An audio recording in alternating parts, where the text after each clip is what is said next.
Thank you. So our paper is indeed on the relevance of algorithmic decision predictors for judicial decision making. And I should like to say beforehand that we are discussing only one rather limited specific use of such algorithms, namely as decision support for judges who have to decide individual concrete cases. There may be other uses of such algorithms, other uses within the judiciary, or maybe for litigants or legal researchers, but that is not the topic of our paper. Oh, I cannot move to it, yeah. Now, I would like to start with an anecdote. Some 2 years ago, I had to give a talk at a seminar in Utrecht, and another speaker was a Dutch judge. And afterwards, she told me that she expected that soon judges would have to use such predictive algorithms. And then if they deviate in a specific case from a prediction, they would have to explain in their verdict why they deviate from the algorithmic decision prediction. And if they deviate too often in too many cases, they would have a problem. For instance, the president of their court would call them into his or her room. And the underlying idea of constraining judges in this way would be that this would improve the predictability and consistency of judicial decision making. But our question is constraining judges in this way really a good idea? Is this really desirable? And very briefly, our answer will be no, it isn't. And to see this, we should first say a bit more about the assumptions that seem to underlie this way of thinking and this way of wanting to constrain judges. And one idea seems to be that a decision predicted by a good algorithm, good in the sense that it performed well in the test phase, on the test set, would somehow be the normal case decision of the case. That is the decision that any arbitrary competent judge, when assigned to the same case, would probably take. And we take that probability, we call that in our paper the decision probability, so which is a probability that the predicted decision will indeed, in this case that is now to be decided, be taken. And then it seems rational to require that the judge can only deviate from the prediction if he or she can point at special circumstances in the case at hand. If she cannot do that, then the judge should go along with the normal decision. But our claim is that a prediction of an algorithm, a decision prediction, combined with the usual performance metrics, do not imply such a decision probability for this specific case. A prediction does not tell the judge what their colleagues would likely decide in the same case. And that is the main claim of our paper. Now, we'll explain this in a bit more detail. There are, of course, several quantitative performance criteria that are often used in machine learning and also in AI and law. For instance, accuracy, precision, recall, combinations of that like F1. On this slide, we consider, just for ease of explanation, precision, but our argument is essentially the same for other of the usual performance criteria. Now, suppose an algorithm in a new case predicts that plaintiff in that case will win, and that in the test phase, 85% of the predictions of this algorithm were correct, or they came true. Now, as is well known in the literature, good performance in the past on test cases does not automatically imply also good performance in the future on other cases that arise. For instance, the training and test cases may not be representative of the domain. Some of, or even many of the decisions may be legally incorrect, or at least legally dubious. They may be outdated because judges have changed their practice, the way of deciding, or more technical issue, the learned model may be overfitted to the particulars of the data in the training set. But let us, just for the sake of argument, assume that these problems do not arise. This is a big assumption, which will often not be satisfied. But anyway, our main argument is about cases where these other problems do not arise. And can we then say of this algorithm and this prediction that indeed the probability that plaintiff will win is 85%? And our answer is no, we cannot say that. And I will explain that with an analogy with a well-known example from textbooks in statistics and probability theory. Someone fills an urn with 85 red balls and 15 blue balls, and then we take a ball from the top and ask what is the probability that the ball is red. I think many, if not all of you, will say that's 85%. And I think that's a rational answer in this case. But suppose now that the guy who filled the urn tells you, well, I first put all red balls and then all the blue balls in the urn and I didn't stir. And then you should ask, what is then the probability that the ball that you took from the top is red? I think many of you will now say, well, this probability is much lower than 85%, maybe even lower than 15%, because you now have extra information that is also relevant. Now, to make the analogy, replace the red balls with the case that the prediction of the algorithm was correct, and the blue balls with cases where the prediction was incorrect, 85% and 15%.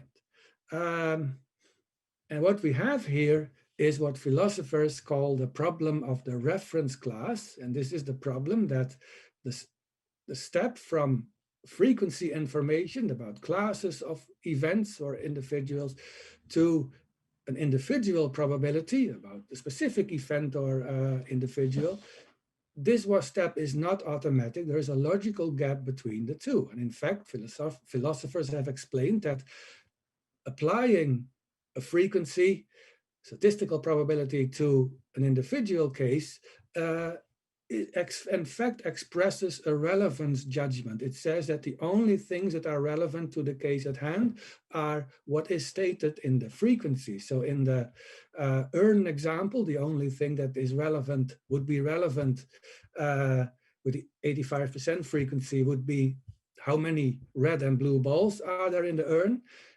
And in our case, judicial decision making, the only thing that would be relevant is actually what is in the confusion matrix, so information about how many predictions came true and similar information. But just as in the urn example, this relevance judges, well, actually, there is more relevant information, namely the guy, how the balls got into the urn. In a legal case, there is, of course, actually always more information because the judge always knows all the facts of the case. So the frequency that you could say is based on the numerical performance information is simply not applicable anymore to the case. It doesn't tell what an arbitrary judge in the same case would probably decide. So that is the core of our argument in the paper. Now, what does that mean for practice? We recommend, and I should say I'm a little bit more strict here than Flores, who is a bit more moderate, but anyway, we think that judges should only consult algorithmic decision predictors that can explain their prediction in legal terms by giving a legal argument. And then, this is my bit, they should only look at the explanation. They should not consider the numerical performance information, because doing so can be misleading because, again, it doesn't tell the judge what an arbitrary judge in the case would probably decide. It doesn't tell that this is the normal decision that the judge should take, and that the judge can only deviate if he or she can find special circumstances in the case. So going back to the Dutch judge, this idea of constraining the judge in this way by algorithmic decision prediction is not a good idea. It will not promote the predictability and consistency of legal decision making in desirable ways. So my last slide. Now, since the explanation for the prediction is so important, the legal reasons given for it, We also think that evaluating the quality of these algorithmic decision predictors should happen in a different way. We should focus less on these numerical performance criteria like accuracy and so on, and more on, yeah, maybe more old-fashioned qualitative evaluation methods where we maybe have human users who kind of give us insight into the usefulness or at least understandability of the explanations, and human evaluators who can evaluate the quality of the legal arguments given. Okay, that was it. I thank you for your attention. Thanks, Professor Henry. Uh, we have one question already, but I'd like also to make a question from myself. Uh, oh, you just said that judges should only accept uh, algorithm recommendations uh, if the algorithm could justify its recommendation by legal reasoning, legal arguments. Um, for this to happen properly, uh, we should allow only the use of open source algorithms, because if we use algorithms made by companies like in United States, for example, uh, we have a problem uh, for know the criteria that algorithm use to make the recommendation. What do you think about that? Well, that is another important issue, of course, with the practical use of such algorithms, but that was not the topic of our paper, actually. So I'm not sure if I can say much about that now. By the way, I should say we don't claim that judges should always accept the predictions when they are accompanied by a legal argument. You should look more at such algorithms as, well, giving peer advice. So it's such as, in the same way as we, maybe judges, ask their colleague judges, what do you think of this case? And then they can discuss it with each other, but the deciding judge always has to consider the value of the advice of his or her colleague on its own merits. So we don't even claim that this kind of predictive algorithm that can explain its predictions should by default be followed by judges. It's more a kind of, yeah, useful information source to consult, but in the end, the judge should perform their own thinking about the case. The other topic would be a topic of a new paper, I think. Okay, thanks, Professor. And we have other questions also. The first one from Michael, I think. Uh, if a judge deviates from a well-established line of judicial opinions or earlier case law, this deviation should be properly justified. Of course, algorithmic prediction is something else than a well-established line of earlier case law. However, let us assume that the algorithm prediction is adequately explained via some argumentation system, and this argumentation is sound. In such situation, shouldn't we expect the judge to justify the deviation from the explanation representing prediction?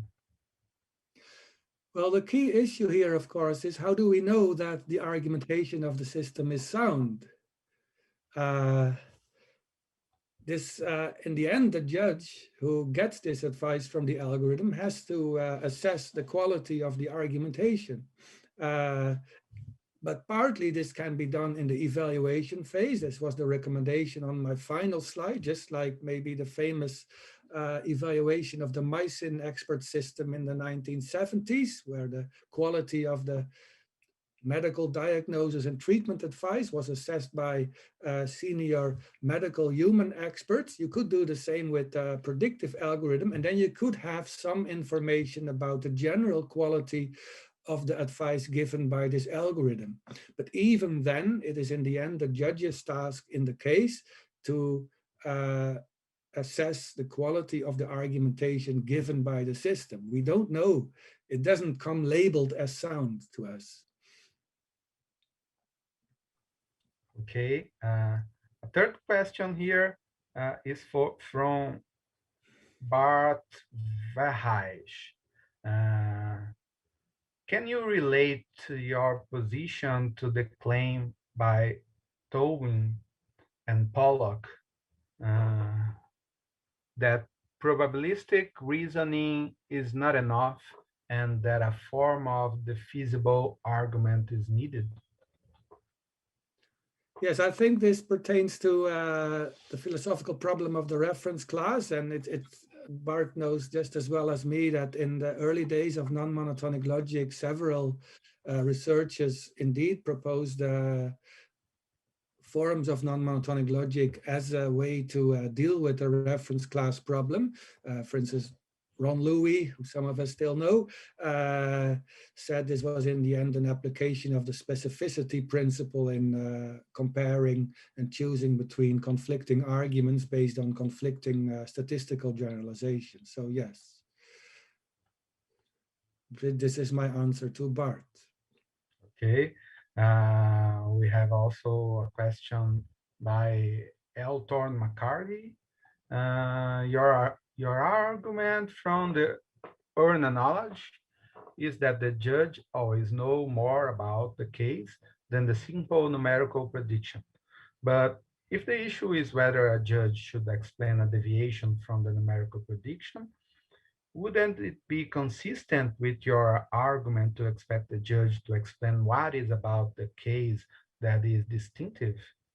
Being he says that he's been a devil's advocate here. No, it's a very interesting question. I hope I understand it correctly. I mean, I think, as I understand the word distinctive, but I'm not a native English speaker, this is what judges always have to do. They always have to say what are the essential grounds and essential facts in the case that supports their decision. That is what my answer is. I mean, the judge simply has to consider all the facts of the case and then give the justification for their decision. There is no sense of comparing this, I think, meaningful sense in which the judge can do that with comparing it with the algorithm's prediction, maybe with the algorithm's argument, but that is that could be done, that the judge at some point gets the obligation to say something about the argument given by a good algorithmic decision predictor. Do I see it correctly that my co-author is now asking a question to me? I think he is making a comment. Okay. His comment is, I guess, that even if I think he's making a comment, not a question. Flores is not in the room, I see. Well, we have another question, I think is the last one. A very common problem with the use of predictors of court decisions by judges is causing the stagnation of case law. How can this be avoided with algorithms? Who is asking that? Yeah.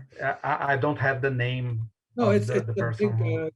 It's a big issue. It's an often discussed issue in the literature, and I don't have a clear answer to it. I don't think I have to have an answer to it because I'm not a person who is developing such algorithms and recommending their use in court. So yeah, it's a big problem, I think.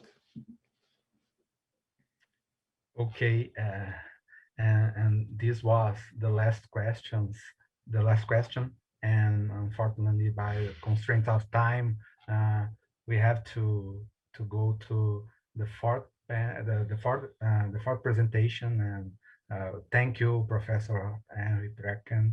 It was a pleasure to hear you.